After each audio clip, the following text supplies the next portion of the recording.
z'u Rwanda, umunyamahanga wese ahita yumva yuko ari cya gihugu cyo muri Afurika gifite abakobwa rwose bateye neza kandi beza cyane. Ubwiza bwabo n'imiterere yabo ntaho bitandukaniye kuko bateye neza ndetse nabo ni beza. Akaba ari nayo mpamvu muri iyi video ngiye kukuvira imuzingo nkakubwira uturere 10 dufite abakobwa beza kurenza utundi mw'iki gihugu cy'u Rwanda. Munyemerere dutangiye dutya. Iyi ni Big Empire, naho njye ndarigisa. Ku mwanya wa 10 mu turere dufite abakobwa beza turasanga akarere ka Rubavu. Aka ni akarere kari mu ntara y'Iburengerazuba bw'u Rwanda, ndetse kakaba ari akarere gakora ku Kivu, ndetse aka kakaba ari agace kamwe mu dufite amahoteli menshi hano mu Rwanda. Gusa ibyo si byo byatuzinduye, icyatuzinduye ni ukureba uturere dufite abakobwa beza. Aka karere ka Rubavu rero tukaba ariko dusanga ku mwanya wa 10. Munyemerere tudatinze cyane tugere ku mwanya wa 9. Ku mwanya wa 9 turasanga akarere ka Musanze. Akarere ka Musanze kari mu ntara y'Amajyaruguru mu gihugu cy'u Rwanda. Akarere ka Musanze kari mu turere dutemberwa ku buryo budasanzwe, by'umwihariko ku bijyanye n'ubukerarugendo. Kari mu turi gukomeza gutera imbere mu buryo budasubirwaho.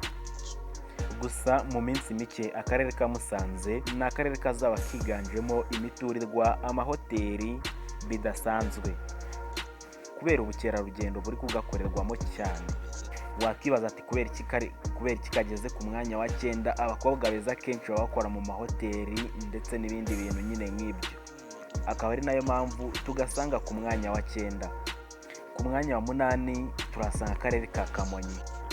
Aka ngaka rwose kanegereye cyangwa se kakaba gafashe no ku mujyi wa Kigali, kabarizwa mu ntara y'Amajyepfo mu gihugu cy'u Rwanda. Aka karere rero kakaba gafite karitsiye iteye imbere yitwa Ruyenzi. Iyi karitsiye rero ituyemo abaherwe ubona yuko rwose baba bafite amafaranga yo kwiyitaho. Ni kimwe mu bigize ubwiza cyangwa se ni kimwe mu isoko y'ubwiza. Akaba ari nayo mpamvu rwose gafite abakobwa beza cyane. Munyemerere tugere ku mwanya wa 7. Tudatinze akarere ka 7 turasanga ari akarere ka Muhanga. Aka kaba ari akarere gafitemo amashopu menshi cyane hano mu mujyi wa Muhanga.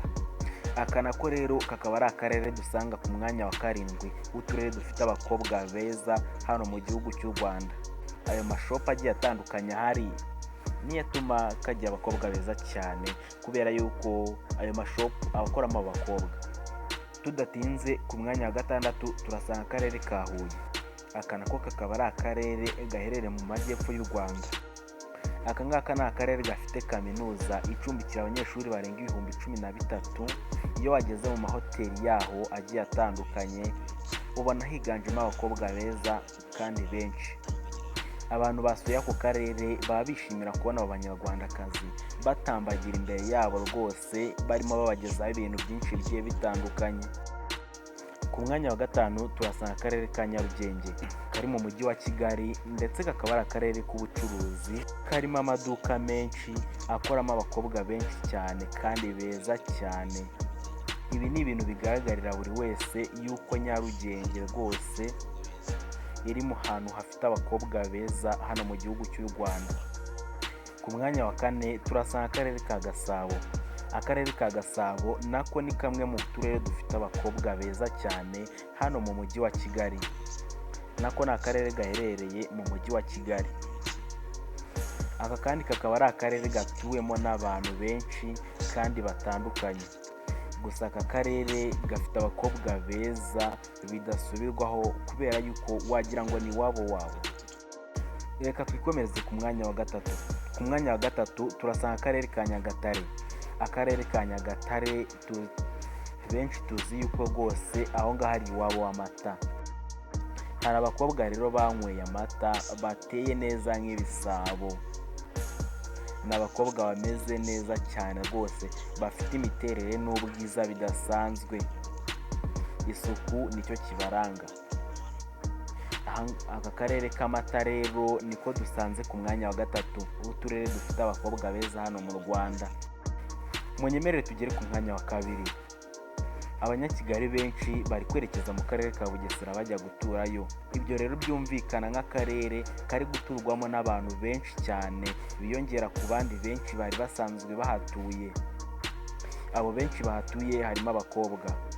Mu bakobwa bahari harimo abeza. Abakobwa bose beza si biba bivuze yuko ari beza cyane, ariko aka ni akarere dusanga ku mwanya wa kabiri uturere dutuwemo n'abakobwa beza cyane rwose, ndetse bafite imiterere myiza ndetse n'ubwiza burenze. Mbere y'uko tugera ku mwanya wa mbere, uyu ni umwanya mwiza wo gutanga igitekerezo cyawe uciye hano hepfo muri komenti.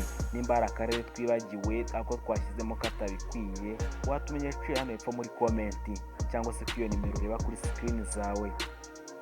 Watwandikira kuri WhatsApp ukaduha igitekerezo cyawe rwose.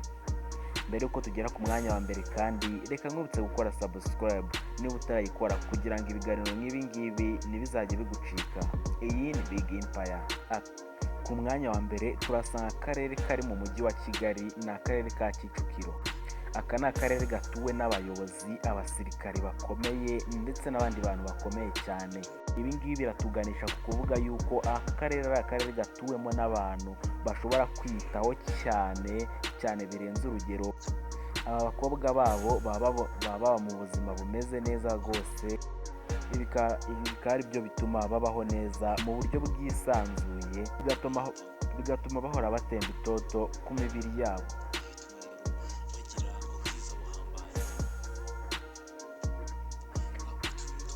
Nyuma yo gutemba